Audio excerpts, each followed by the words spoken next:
चंद्रग्रहण खत्म हो जाएगा, उसके बाद हमें और आपको क्या करना है? क्या हमें भी स्नान करना होगा तभी हम कुछ खाना खा पाएंगे? जी देखिए, ऑलरेडी सबने सुबह जो खाना बनाया होगा, पहले ही सारी महिलाएं खाना बना के तुलसी डाल चुकी होंगी और बहुत सारे लोग पहले ही रात का खाना भी प्रिपेयर कर लेते हैं। वो प्रिकॉशंस मॉर्निंग में सबने ऑलरेडी ले लिया है।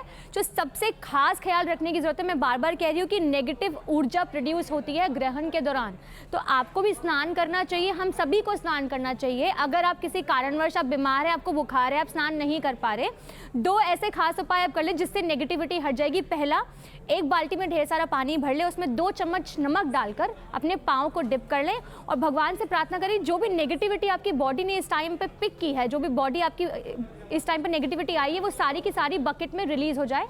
उसके बाद उस पानी को बाहर जाके कहीं बिखेर दें या किसी पार्क में डाल दें या फ्लश भी कर सकते हैं। फ्लश करेंगे तो बहुत अच्छी बात है, सारी नेगेटिविटी फ्लश हो जाएगी। दूसरा, आप गर्म पानी में नमक डाल के नहाएं, क्योंकि सर्दी का टाइम है, तो गर्म पानी में नहाने से 2 फायदे होते हैं। एक, आपकी पॉजिटिविटी बहुत ज़्यादा मेंटेन हो जाती है बॉडी की, और एक कहते हैं ऑरा, यानी कि जो हमारी बॉडी होती है उसकी लेयरिंग में ऑरा जो होता है वो भी बहुत ज़्यादा पॉजिटिव हो जाता है। तो इस दौरान ये खास ख्याल रखें कि ज़रूर नहाएं। घर की सफाई बहुत सारे लोग करते हैं जब भी ग्रहण खत्म होता है। जो हमारे घर के बड़े बुजुर्ग हैं वो कहते हैं कि ग्रहण खत्म हुआ, घर की सफाई करें। तो घर की सफाई करते समय भी आप थोड़ा सा पानी में धोया भी जाता था हमारे यहाँ तो। जी बिल्कुल, आप पानी में नमक डालें। देखिए, नमक में एक ऐसी शक्ति है जो नेगेटिविटी को दूर करती है, नेगेटिव ऊर्जा को हटाती है। तो अब भगवान जी का जो स्नान होगा वो तो आप नमक से नहीं कराते, अब गंगा जल से कराते हैं। आप पानी में गंगा जल डाल के भी नहा सकते हैं। आपने सॉल्ट डाला तो आप गंगा जल भी डाल सकते हैं, सारी क्लिनजिंग जो है हो जाती है। ये खास उपाय है जो सबको ही करने चाहिए। ठीक है, मैं अपने पैर नमक के पानी में नहीं डाल सकता पंडित प्रकाश जोशी, मैं नहा भी नहीं सकता जी, कोई उपाय है मेरे लिए? देखिए, जब ग्रह, पहला चीज़ ये है कि देखो, श्रद्धाया माप्यते शक्ति। ये सबसे पहली चीज़ क्या होती है महाराज, कि श्रद्धा होनी चाहिए। अगर आपकी श्रद्धा नहीं, आप कुछ भी कर लो, कुछ नहीं लगेगा आपको, क्योंकि ये आस्था का विषय है। देखिए, और ये क्योंकि ज्योतिष है, ज्योतिष विज्ञान का भी, और जो हम ये बता रहे हैं ये आस्था का विषय है। यदि आपको अपने मन को अच्छा करना है, हम तो आपको राय दे रहे हैं, अब मानना ना मानना, क्या नहीं मानेंगे तो क्या दुनिया जिएगी? नहीं, दुनिया फिर भी जिएगी, लेकिन एक डायरेक्शन की कमी रहेगी, एक सुख की कमी रहेगी।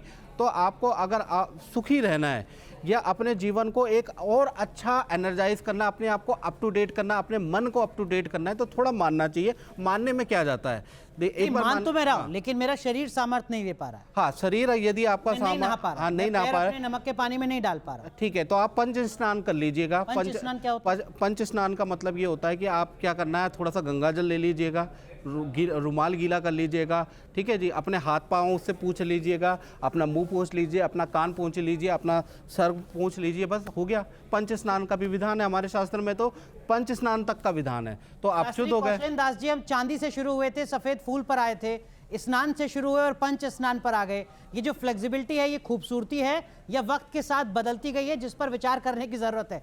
देखिए, चांदी नहीं है तो सफेद फूल दे सकते हैं, स्नान नहीं कर सकते हैं तो पंच स्नान कर लीजिए, मतलब अपने ऊपर कुछ छींटे डाल लीजिए। ये फ्लेक्सिबिलिटी कैसे वक्त के साथ आई है क्या सर, और क्या ये सही है, क्या ये उचित है?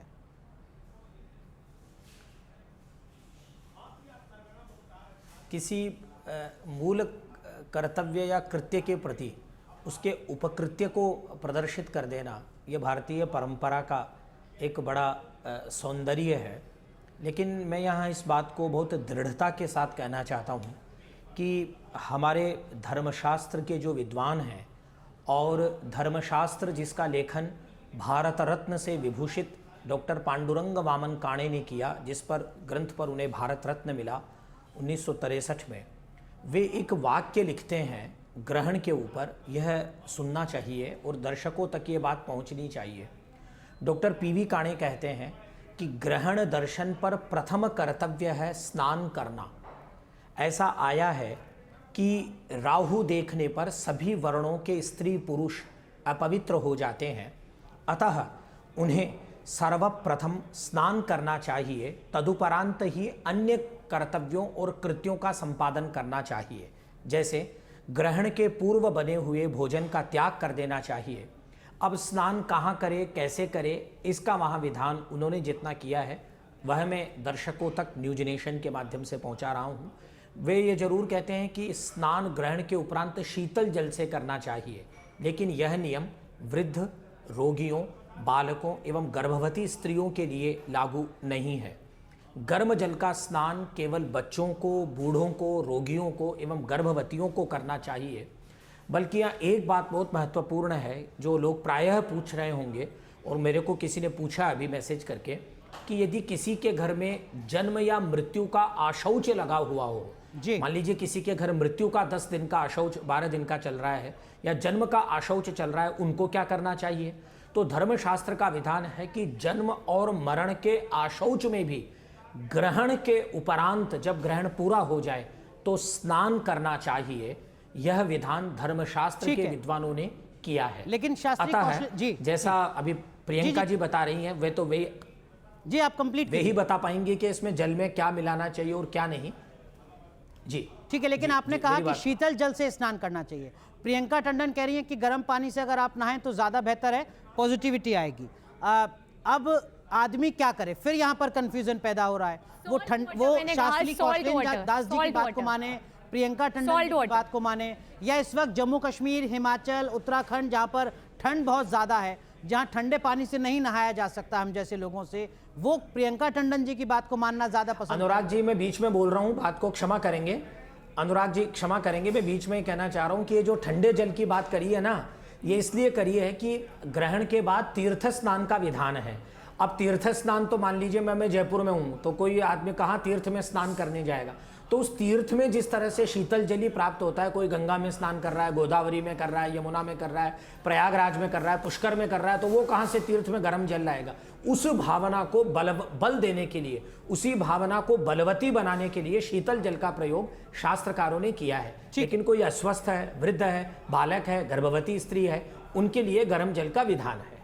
ठीक है, अभी भी कंफ्यूजन बना हुआ है, लेकिन कुछ स्पष्टता की है यहाँ पर शास्त्री जी ने। आप कुछ कहना चाह रहे हैं जोशी? हमारे जो शास्त्र हैं उनके अंदर जो भी वर्ड हैं जो हमारे ऋषियों ने लिखे हैं उसके पर्यायवाची बहुत सारे हैं। जैसे शीतल जल का प्रयोग करें तो शीतल हम ठंडे में भी लेते हैं, शीतल को हम जो साफ़ पानी है उसमें भी लिया जा सकता है, नॉर्मल पानी में भी लिया जा सकता है। हम उसको एक कहते हैं ना सब्जेक्टिव विषय है ठीक ये, है। इसको हम एक ऑब्जेक्टिव विषय नहीं बना सकते। ठीक है, ये फिर दोबारा से एक और फ्लेक्सिबिलिटी यहाँ पर जुड़ गई है कि शीतल का मतलब ठंडा भी मत समझिए, साफ पानी है तो भी आप मान लीजिए कि आपने शीतल जल साफ में पानी स्नान में किया। शीतल पानी हो। आप मानते हैं ना इसको, मानते हैं ना पर्यायवाची? बिल्कुल बिल्कुल मैं मानता हूँ और मैं आपकी बात मान रहा हूँ सर।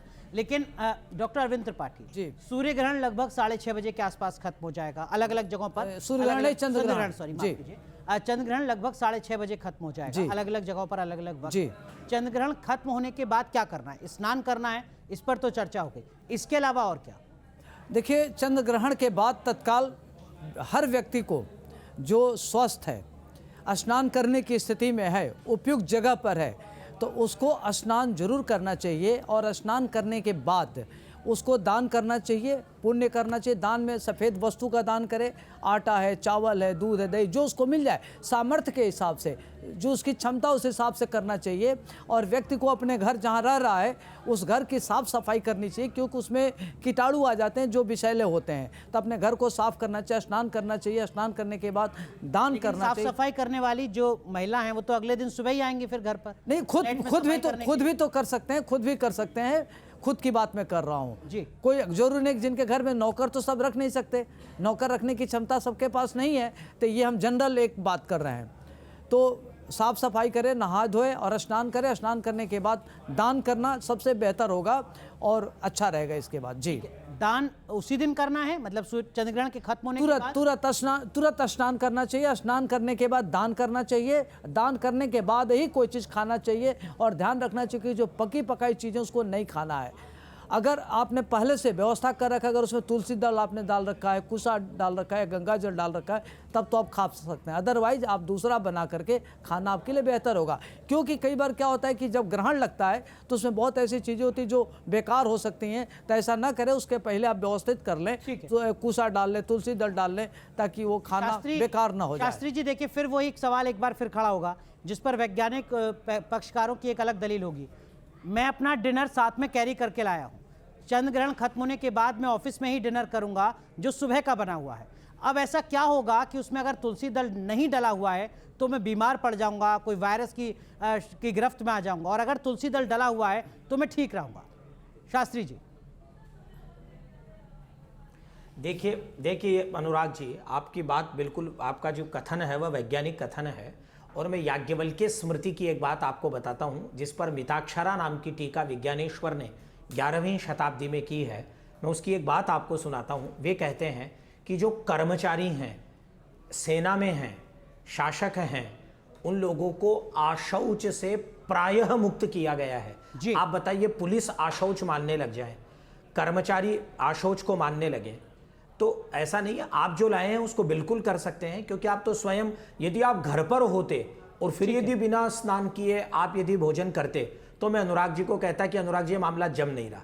एक बात अनुराग जी मैं और जोड़ना चाहता हूँ इसी बात में, जो भी पंडित जी फरमा रहे थे, त्रिपाठी जी क्षमा करें जी, उस बात को जोड़ना चाहता हूँ। सामान्य नियम है कि रात्रि में स्नान, दान एवं श्राद्ध, ये 3 कृत्य वर्जित हैं। आपस्तंभ ने अपने धर्म सूत्रों में कहा है कि रात्रि में स्नान नहीं करना चाहिए। रात्रि का तात्पर्य सूर्यास्त हो गया, उसके बाद रात्रि प्रारंभ हो गई। वहीं मनुस्मृति का भी यही कथन है। मनुस्मृति स्वयं 3रे अध्याय में इस बात को घोषित करती है कि रात्रि में स्नान नहीं करना चाहिए। तब फिर क्या करें? सूर्यास्त पे समाप्त हो रहा है, क्या कहते हैं, चंद्रमा जो 6:15 बजे प्रारंभ, जो समाप्त होगा ग्रहण, उसके बाद रात्रि प्रारंभ हो जाएगी। तो करना क्या चाहिए? रात्रि में स्नान नहीं करना चाहिए, क्योंकि रात्रि का स्नान राक्षसी स्नान घोषित है।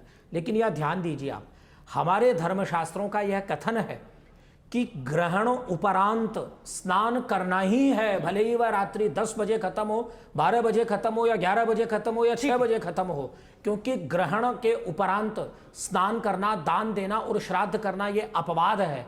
यही कारण है कि याज्ञवल्क्य स्मृति ने ग्रहण के स्नान को, जो रात्रि का स्नान है, उसको ग्रहण स्नान की ही संज्ञा दी है। ठीक है, बाकी दिन रात को स्नान ना करें। सर्व प्रमुख कृत्य हम और कुछ करें या नहीं करें, हम स्नान करें। ठीक है, बाकी दिन स्नान रात में ना करें, वो राक्षसी स्नान है। लेकिन चंद्रग्रहण के दिन जितने बजे भी चंद्रग्रहण खत्म हो रहा है, उसके बाद आप यहां पर स्नान जरूर करें। हमारे साथ हमारे एक और सहयोगी लखनऊ से जुड़ रहे हैं, लखनऊ के एक प्रसिद्ध मंदिर से, उनका भी रुख करेंगे जरा और उनसे भी समझने की कोशिश करेंगे कि किस तरीके की तस्वीरें वहां लखनऊ में नजर आ रही हैं। लेकिन जी, हमारे सहयोगी जुड़ चुके हैं। आदर्श, किस तरीके की तैयारियां उस जगह पर जहां आप इस वक्त मौजूद हैं? देखिए, इस वक्त हम लखनऊ के पंचमुखी हनुमान मंदिर में मौजूद हैं। यहाँ पर ना सिर्फ इस ग्रहण को देखने के लिए लोग आए हुए हैं, बल्कि इसके साथ साथ इस ग्रहण को कैसे दिखाया जाए, इस बात को लेकर भी यहाँ पर पूरी तैयारी, अगर आप देखें तस्वीरों में, तो यहाँ पर तमाम उपकरण जो हैं वो लगाए गए हैं। और इसके साथ साथ जो उसके एक्सपर्ट्स हैं वो भी यहाँ पर पहुँचे हुए हैं, तारामंडल के जो लोग हैं वो भी यहाँ पर पहुँचे हुए हैं। हमारे साथ सुमित जी हैं, जो इस पूरे ग्रहण के बारे में भी बताएंगे। सुमित जी, ये क्यों इम्पोर्टेंस है और इसको कैसे देखा जा सकता है? जो हमारा चंद्र ग्रहण है, उससे कहते हैं पब्लिक में एस्ट्रोनॉमी के लिए एक इंटरेस्ट जगता है। That's why Indira Gandhi planetarium ने यहाँ पंचवटी घाट पे अपने 3 टेलीस्कोप स्थापित किए हैं और अपना एस्ट्रो फोटोग्राफी स्टेशन भी लगाया हुआ है। तो कहते हैं इसी वजह से, मतलब दिस इज अ रीजन कि आदर्श, जरा पूछिए, जो आपके साथ वैज्ञानिक हैं, क्या चंद्रग्रहण को सीधे ऐसे नंगी आंखों से देख सकते हैं? सवाल हमारा ये था कि चंद्र ग्रहण को क्या नंगी आंखों से, खुली आंखों से देखा जा सकता है? चंद्र ग्रहण को नंगी आंखों से देखा जा सकता है, पूरी तरीके से सेफ है, क्योंकि ये सोलर इक्लिप्स की तरह नहीं है। सोलर इक्लिप्स को नेकेड आई से देखना, नेकेड आई से नहीं देखा जाता है, क्योंकि नेकेड आई से देखना हार्मफुल हो सकता है। लेकिन लूनर इक्लिप्स को आप नेकेड आई से घर से भी देख सकते हैं, और यहाँ पर हमने अपने टेलीस्कोप्स लगा रखे हैं, तो आप टेलीस्कोप से भी देख सकते हैं। आदर्श, रखिएगा जरा वैज्ञानिक को अपने साथ। प्रियंका टंडन क्या कहेंगे वैज्ञानिक से? वो कह रहे हैं कि साहब बिना किसी लेंस के देखिए, कहीं कोई समस्या नहीं। देखिए, मेरे को भी आदर्श को रखिए जरा स्क्रीन पर और प्रियंका टंडन को। जी देखिए, मैं आदर्श की बात से सीमित हूँ कि सोलर एक्लिप्स की तरह आपकी आंखों को नुकसान नहीं पहुंचाता है। आप चंद्रमा को आप वैसे भी रेगुलरली देखते हैं, आज ग्रहण है तो वो एक अलग बात है। आप उसकी कोई ऐसी रेज नहीं निकल रही जो आपकी आईज की रेटिना को खराब देख सकते हैं, मतलब अब देख सकते हैं। लेकिन ग्रहण को देखना क्यों है? लॉजिक ही आता है एस्ट्रोलॉजिकली। वैज्ञानिकों के जहन में सवाल होगा, भाई क्यों ना देखें? देखिए, मैंने फिर से बोला कि विज्ञान और ज्योतिष को मिक्स मत करें, डिबेट छिड़ जाएगी यहाँ पे आपस में सबकी। आप चंद्र को देख सकते हैं, आप खुली आंखों से देख सकते हैं, क्योंकि उससे कोई भी ऐसी रेज नहीं निकल रही जो आपकी रेटिना को डैमेज करे। लेकिन आप इससे मानते हैं तो ग्रहण को आपको देखना ही क्यों है? आप मेरा मानना ये ज्योतिषाचार्य के मुताबिक क्यों नहीं देखना चाहिए? क्या होगा ऐसा? इतनी देर से हम इसी पे बात कर रहे हैं, डिस्कस कर रहे हैं कि इसके बहुत सारे नेगेटिविटी एक इफेक्ट्स होते हैं कि जब एक चीज़ को ग्रहण लगा है, एक नेगेटिव ऊर्जा वहाँ पे क्रिएट हो रही है। देखिए, आपकी आइज़ के लिए नहीं, आपके जीवन के लिए, आपकी बॉडी के लिए एक नेगेटिविटी क्रिएट है, तो आपको जाके उस ग्रहण को देखना क्यों है? इतनी लंबी लंबी हम लोग तर्क कर रहे हैं, इसके ऊपर बातें कर रहे हैं। आदर्श, तो जरा मुझे लगता पूछिए है कि उन नहीं वैज्ञानिक जाना से, क्यों देखना चंद्र ग्रहण को? क्यों जरूरी है चंद्र ग्रहण को देखना? जी कई लोग ये सवाल पूछते हैं कि आखिर चंद्र ग्रहण को देखना ज़रूरी है क्या, और है तो क्यों है? नहीं, चंद्र ग्रहण को नहीं, अगर आपकी इंटरेस्ट, अगर आप एस्ट्रोनॉमी में थोड़ी भी इंटरेस्ट रखते हैं, रुचि रखते हैं, तो आप चंद्र ग्रहण को देख सकते हैं। और ये एक ऐसा एस्ट्रोनॉमिकल फिनोमेना है जो कई सालों में एक बार आता है। जैसे इसके बाद में आपको टोटल जो लूनर इक्लिप्स है वो आपको सितंबर 2025 में ही देखने को मिलेगा। तो अगर आप एस्ट्रोनॉमिकल फिनोमेनाज में जो खगोलीय घटनाएं होती है उसमें रुचि रखते हैं तो आपको ये जरूर पंडित देखना प्रकाश चाहिए। जोशी, क्यों डरा रहे हैं आप हम ये लोगों देख को? सकते हैं कि देखिए, हमने वो वैज्ञानिक चंद्र हैं। ग्रहण देखा आदर्श, था, आदर्श लेकिन एक बार फिर मैं आऊंगा ज्योतिष आपके को पास। लेकर भी ये भी होता है। आदर्श में फिर आऊंगा आपके पास। पंडित प्रकाश जोशी, आऊंगा अरविंद जी आपके पास। पंडित प्रकाश जोशी, क्यों आप डरा रहे हैं? वैज्ञानिक हैं, साफ साफ कह रहे हैं कि साहब देखिए, ऐसी खगोलीय घटना सालों में, दशकों में कभी कभार होती है। देखिए, हमारा उद्देश्य कोई डराना नहीं है। हम भी शास्त्र जो हमारे ऋषियों ने रिसर्च किया है उसके अनुसार आपको बता रहे हैं। पहली चीज़, देखना ना देखना ये आपके ऊपर है। देखिए, एक शोध और श्रद्धा का विषय दोनों में अलग अंतर होता है। ऐसे तो बहुत सारे लोग कहते हैं कि ये तो पत्थर की मूर्ति है जी, आपके वहाँ पर आप क्यों पूजा करते हैं, तो क्या उनका भगवान अच्छा नहीं करता? देखो, जहाँ पर अगर भगवान की संरचना आप ध्यान से देखेंगे तो उसने शाकाहार जीव भी बनाए और उनको खाने के लिए मांसाहार जीव भी बनाए। तो आप ये नहीं कह सकते कि मांसाहार जीव, समझ रहे हैं ना, मांसाहार जीव पाप करते हैं। मान गया आपकी बात। हाँ। लेकिन आप तो कह रहे हैं कि चंद्र ग्रहण देखेंगे तो गर्भवती महिलाओं को जो बच्चे हैं उन पर असर पड़ सकता है और ज्यादा नेगेटिविटी देखने को मिल सकती है। वैज्ञानिक तो चुनौती दे रहे हैं, वो कह रहे हैं आओ भाई, दशकों के बाद ऐसी खगोलीय देखिए, घटना मैं हो रही है, आपको देखो इसको, सीखो, एंजॉय करो। नहीं, आप, मैं बता देता हूँ थोड़ा सा डॉक्टर साहब भी, क्योंकि मैं उत्तराखंड का रहने वाला हूँ और उत्तराखंड में आज भी क्या होता है कि जो चांद की जो रोशनी होती है उससे हम रास्ता देखते हैं, आज भी होता है। वहाँ पर स्ट्रीट लाइट नहीं लगी हुई। यहाँ पर क्या होता है कि यहाँ तो हर जगह स्ट्रीट लाइट है, आप चंद्र ग्रहण को देख लो, कोई दिक्कत नहीं। वहाँ क्या होगा कि जहाँ पर, सुन लीजिएगा बात, जहाँ पर चंद्र ग्रहण की रोशनी तो आ नहीं रही है उस पर, तो कहीं ना कहीं बिल्कुल गुप्त अंधेरा हो जाएगा।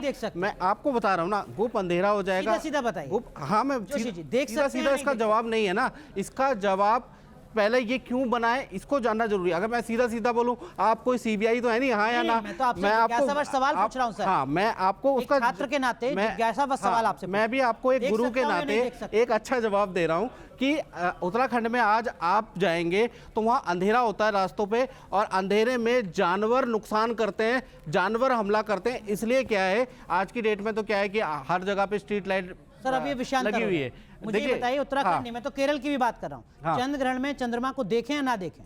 चंद्रमा को आप मैंने कहा ना, ये तो शोध का विषय है, आप देख सकते, जो विद्यार्थी वो देख ले, क्या इसमें डॉक्टर अरविंद दिक्कत? त्रिपाठी, दो लोग कह रहे हैं देख सकते हैं, कोई दिक्कत नहीं है। आप रिजिड हैं, आप सकते हैं, आप कह रहे हैं बिल्कुल मत देखिए, विज्ञान ने कोई शोध ही नहीं किया है। जी देखिए, वैज्ञानिक गुमराह कर रहे हैं। देखिए, चंद्र ग्रहण को जिस प्रकार से आप सूर्य ग्रहण को नहीं देख सकते, उसी प्रकार से आप चंद्र ग्रहण को भी ना देखें। वैज्ञानिक कह रहे हैं अंतर है दोनों चीजों में। नहीं, वैज्ञानिक जो कह रहे हैं हम उनकी बात से सहमत नहीं है, क्योंकि वैज्ञानिक को अभी आदर्श शोध जरा करने की पूछिएगा जरूरत वैज्ञानिक से है। सवाल। अभी वैज्ञानिक को शोध करने की जरूरत है, उनको इस बात का ज्ञान नहीं है, तब इस बात को कह रहे हैं। अगर चंद्र ग्रहण में जो विषैली आदर्श किरणें जरा निकलती पूछिए वैज्ञानिक से है उसका सवाल। गलत प्रभाव पड़ता है, वो हमारे रेटिनों पर उसका गलत असर पड़ेगा, हमारे स्वास्थ्य पर गलत देखिए, असर मैंने ये पड़ेगा। सवाल उनसे पूछा था लेकिन उन्होंने साफ तौर पर मना कर दिया। तो और इसको नहीं देखना है, हम कहते हैं नहीं देखना। अगर वैज्ञानिक नहीं मानते तो वैज्ञानिक को इस पर शोध करने की जरूरत है। अगर वो नहीं जानकारी इसका अंदर कहते नहीं होता। ठीक है, ठीक है, सुन लेते हैं। आदर्श क्या बताया वैज्ञानिक ने?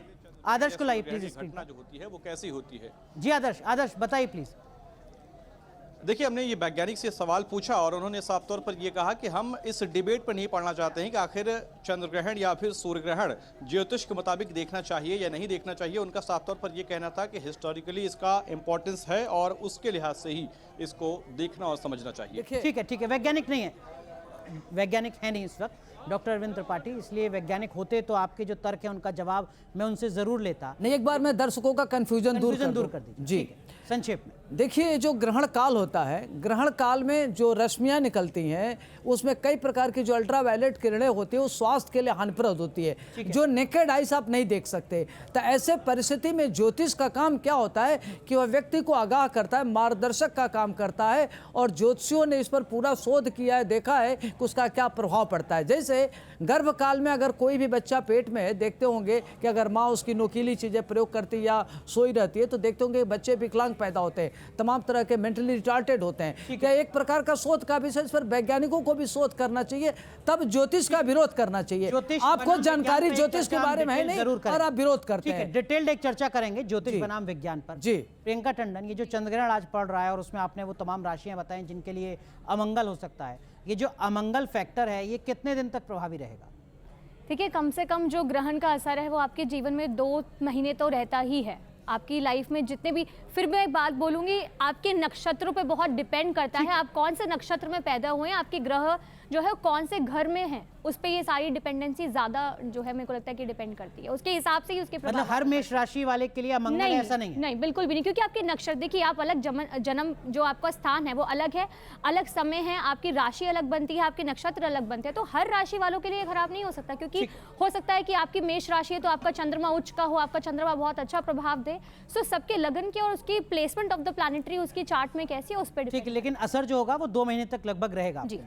शुभम हमारे सहयोगी भोपाल से हमारे साथ बने हुए हैं। शुभम, क्या कुछ लोग जुटने शुरू हो चुके हैं चंद्रग्रहण को देखने के लिए? देखिए, बिल्कुल खासी तादाद में अनुराग यहाँ पर लोग आए हैं और लोगों से ही जान लेते हैं, समझ लेते हैं कि उनका क्या कहना है। सबसे पहले आपसे बात करते हैं। आप बताइए, आप इसे किस तरह से देखते हैं? ज्योतिष में भरोसा रखते हैं या फिर साइंटिफिक तरीके से आप देखने आए कि खगोलीय घटनाएं उसे देखते? मैं ज्योतिष को मानती हूँ ज्यादा, क्योंकि वो सब चीजें सही बताते हैं। जी हाँ।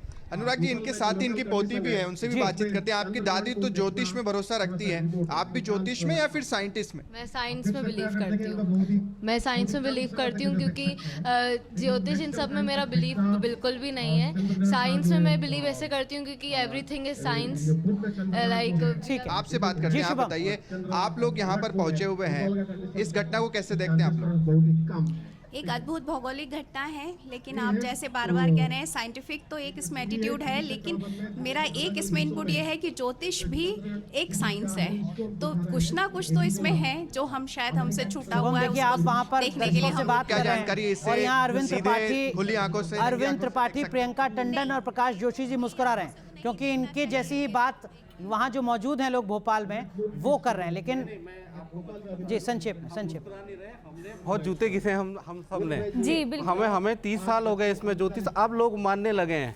त्रिपाठी जी बताइए, हमने बहुत घिसे हैं, हमने वो भी दिन देखा है जब ज्योतिष में हमने बहुत ज्यादा हंसी मजाक भी सहा है। ठीक है, इसमें कोई शक नहीं है, लेकिन डॉक्टर अरविंद त्रिपाठी, वो बुनियादी सवाल, इस चंद्रग्रहण का असर कितने दिन तक उन राशियों पर जिनके लिए ये मंगल है या अमंगल? देखिए, 3 पक्ष तक होता है। अगर 3 पक्ष मतलब 45 दिन चंद्र ग्रहण का होता है, ठीक है, और 60 दिन सूर्य ग्रहण का होता है, ठीक है। तो इसका प्रभाव रहता है। ऐसे में चंद्र ग्रहण और सूर्य ग्रहण दोनों का प्रभाव देखने को मिलता है। और 45 दिन में चूंकि यह मेष राशि पर एक ग्रहण लगा हुआ है, तो मेष राशि मंगल की राशि, तो एक तो अग्निकांड हो सकता है, आगजनी हो सकता है, राहजनी हो सकता है, और समुद्री तूफान आ सकता है, और समुद्र में तमाम तरह की परेशानी आ सकती है, जलीय युद्ध हो सकता है, जल को लेकर के लड़ाई हो सकती है। तो इस तरीके से देखा जाए तो विश्व इस पूरे चंद्र ग्रहण से प्रभावित होगा और 45 दिनों में कुछ इस तरह के रिजल्ट आपको देखने को मिलेंगे। ये सिर्फ व्यक्तिवार मामला नहीं है, जो बात यहाँ पर डॉक्टर अरविंद त्रिपाठी कह रहे हैं, इसका असर व्यापक भी हो सकता है पूरे विश्व में। देखिए, मैं पहले ही शो में कह चुकी हूँ कि पूरे विश्व में इसका असर जो है दिखाई देगा। मैंने बहुत सारी प्रेडिक्शंस भी किए हैं, और जो मैंने देखा कि क्या प्रेडिक्शन किए हैं आपने? मैंने जब हमने सूर्य ग्रहण पे शो किया तो मैंने आपको कहा था कि बहुत सारी जनजीवन को परेशानियां होंगी। देखिए, एक इंसान ने गलत चीज़ें से कोई तरीके से कोई चीज़ बनाई और बहुत सारे लोगों को नुकसान हुआ। बहुत सारे जो लोग हैं, जो गुजरात में एक मामला हुआ हमें देखने को मिला, लेकिन उन्होंने कहा था जनजीवन, पुल में गिरे, साथ ही में आग लगने की मैंने बहुत सारे केसेस बोलते जो घटनाएं हुई वो हो भी रही हैं। तो मुझे लगता है कि चंद्रग्रहण का असर भी ऐसी व्यापक होगा।